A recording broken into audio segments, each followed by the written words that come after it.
Off-piste skiing and snowboarding is flipping awesome. Not only do you get to explore these stunning natural landscapes, you might also get to experience one of the most magical things on this planet, powder snow.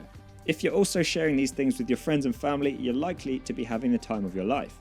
The problem though is that it can be pretty dangerous. The moment you cross past an off-piste marker, you become exposed to a new list of hazards. Don't panic, it's very achievable to avoid danger and to have a lot of fun at the same time. But it's helpful for off-piste skiers and snowboarders to have a warning about off-piste hazards, because then you can avoid them and carry on having an awesome time in the mountains. So this video for skiers and snowboarders summarizes 10 important concepts in off-piste safety and avalanche awareness. Number 1. Off-piste hazards. It doesn't matter whether you are 1 meter off-piste or 1 kilometer off-piste. Off-piste is off-piste. Here are some of the things that we want to avoid. There could be rocks and trees hidden under the surface of the snow. There are cliffs which you could fall off and buried streams which you can fall into. If you're in glaciated areas, you can fall into deep crevasses in the ice, and even if you're not on a glacier, there's still cracks and holes in the rocks and terrain traps which you can get stuck in. Tree wells are holes in the snow which form around the trunks of the trees, which can be deeper than they look, and they can be impossible to climb out of if you manage to fall into one of them in the wrong way. Cornices are overhanging chunks of snow which form on ridges and drop-offs which you cannot see from above. They can collapse and take people down the mountain with them, so always stay well away from the edge until you can check it out from a safe viewpoint. Bad weather, getting lost, and cold temperatures are also a threat, and small injuries can become bigger problems when you're off-piste and away from help. If you're careful and you know what you're doing, these hazards are absolutely avoidable.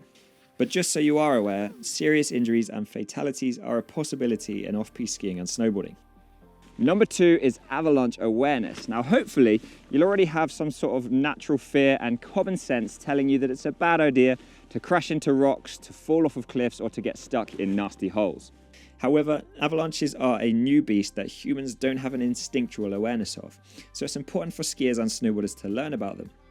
It's estimated that about 250 people die worldwide every year in avalanches, most of them in North America and Europe.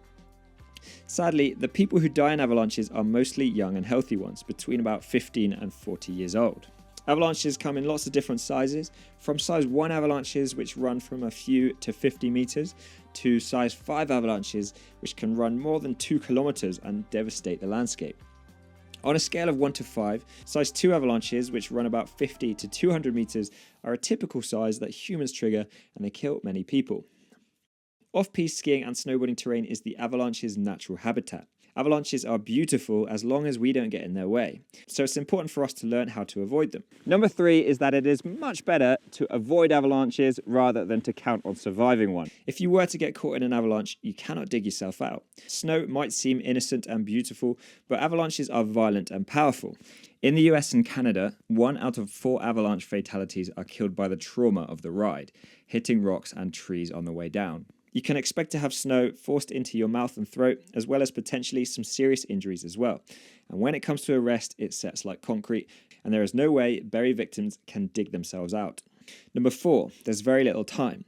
Completely buried avalanche victims do not last long under the snow. When you look at the probability of survival plotted against the amount of time a victim is buried, graphs from all over the world show a very similar pattern. After about 6 or 7 minutes, the probability of survival starts dropping off a cliff. And that brings us on to our next point. Number 5 is companion rescue.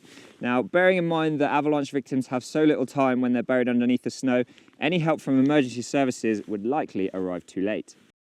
Because of this, the victim's best chance of survival is rescue from their partners, and that is why all off-piste skiers and snowboarders should carry transceivers, shovels and probes, and to practice companion rescue. The victim's partners must first decide if it is safe for them to attempt a rescue, and if it is, they must locate the victim, dig them out, and clear their airway as quickly as possible. Hopefully, there will be surface clues to the victim's location, but if not, transceivers can search for the signal and direct rescuers to their location. Probes are needed to more precisely locate the victim, and robust shovels are needed to dig them out of the hard avalanche debris. As I'm sure you can imagine, this is a high-stress, high-stakes environment. Transceiver searching can be confusing, and it's easy to make common mistakes. Also, rescues will run differently depending on how many people are present. This is why it's important to practice companion rescue regularly. Put it this way, those who don't practice regularly are unlikely to be able to save a partner in time. In off-piste safety, you often hear people say that it's not just about having the right equipment, it's about knowing how to use it.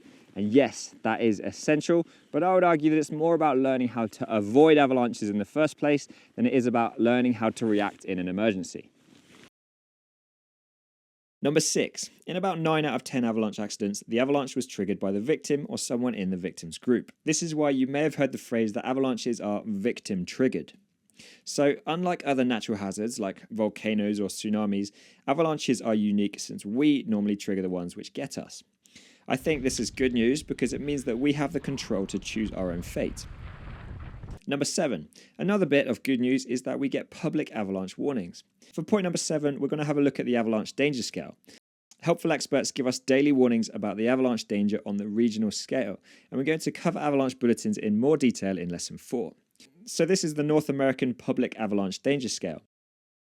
The European and North American scales have slightly different wording, but they mean pretty much the same thing. It gives us the regional avalanche danger level on a scale from 1 to 5. Level 1 out of 5 is low danger. Avalanches are unlikely, but still possible. Level 2 out of 5 is moderate danger. Level 3 out of 5 is considerable danger, which is an often criticised wording because 3 out of 5 is very dangerous, and human-triggered avalanches are likely. In many countries, 3 out of 5 is when most avalanche accidents occur, since this is when there is the greatest interaction between people and avalanche danger. Level 4 out of 5 is high danger, and it's more obvious and generally more respected. When it's 4 out of 5, natural avalanches are likely, and if humans enter the right terrain, they are very likely to trigger avalanches. What's more, these avalanches will be very large, so people must be aware that it is not recommended to go near avalanche terrain. And then, 5 out of 5 extreme avalanche danger is very rare, and most people barely even leave the house, let alone go skiing or snowboarding. Number 8 is that there are lots of different types of avalanche. Now, as well as coming in different sizes, there are different types of avalanches which have different characteristics as well. A good way to think about different types of avalanche is that it's a bit like in the movie How to Train Your Dragon. All the young dragon hunters go to dragon school and spend all day learning about the different types of dragon and the different ways to train them. This is also a good approach for skiers and snowboarders when learning about avalanches. By learning about different types of avalanches, we can understand a lot more about how, when, and where to avoid them. This topic deserves an entire video on its own, but I will briefly explain one more thing. When learning about avalanche types, an important concept to understand is the difference between loose snow avalanches and slab avalanches. Imagine tipping up a table in your house. A loose snow avalanche would be a bit more like dry sand sliding and sprinkling down the table surface, whereas a slab avalanche would be a bit more like an entire magazine slipping off the table at once. Slab avalanches are normally more dangerous, and they account for 90% of avalanche fatalities in Switzerland and nearly all avalanche deaths in North America. I'll put some links and resources in the library if you're interested to learn more about avalanche types. Number 9. Snow doesn't like rapid change. Now, one rule of thumb in the world of avalanches is that there aren't many good rules of thumb in the world of avalanches. However, one of the more robust general rules is that snow doesn't like rapid change. It could be the rapid warming of temperatures that destabilizes the snow, or it could be the rapid addition of weight during heavy snowfall, for example, or from having a skier or snowboarder jump on it. Rapid change is the guilty ingredient which causes many avalanches, so watch out for rapid changes to the snow. Number 10 is that avalanches happen in particular places at particular times. Our last point is a positive one. Avalanches don't just strike at random whenever you're off-piste. They happen on certain types of slopes during particular types of conditions, and there are often many warning signs beforehand. When first learning about off-piste hazards and avalanche awareness, most people's confidence hits an all-time low. The dangers are complicated and terrifying, and it's easy to feel overwhelmed and to just stay on the piste. However, don't despair. Since avalanches happen in particular places at particular times, skiers and snowboarders can learn how to avoid them. With some clear education and training, it is very achievable to have a long and happy life regularly skiing and snowboarding in off-piste environments. By learning how to analyze mountain terrain, we can understand the likelihood and locations of avalanches and choose our routes accordingly. By using weather forecasts and avalanche bulletins, we know when to go where. By mapping and route planning, we can be in the right places at the right times. By understanding some basic human psychology, we can understand, remember, and avoid common decision-making mistakes. By developing real-world observation skills and knowing the red flags of avalanche environments, we can learn the language of the mountain and understand when it is warning us. By following safe travel and group management protocols, we can limit our hazard exposure. And by having the correct equipment and practicing emergency procedures, we can increase our chance of survival should the worst happen. And that is the structure of this course. To group the strands of off-piste safety into essential themes, then to summarize and explain them in clear, condensed video tutorials. And the great thing about an off-piste safety skill set is that it's not just about avoiding accidents, it also helps you to score better conditions and maximize your enjoyment. Off-piste skiing and snowboarding is an incredible sport. It might be dangerous, but it's an awesome way of life, and the rewards are absolutely worth it. By embracing off-piste safety, you can significantly reduce your chances of a nightmare and increase your chances of having the time of your life. So if you are a skier or a snowboarder who goes off-piste, and if you want to learn, to improve, or to refresh your knowledge and skill set in mountain safety, then I want to help you to get the most of this sport. I've built this course, which I wish I had 15 years ago, and I'm offering you a condensed way of learning a lot of interesting stuff. The two overall goals are to build your skills for better off-piste skiing and snowboarding, and to improve your safety at the same time. So let's get cracking with the next lesson.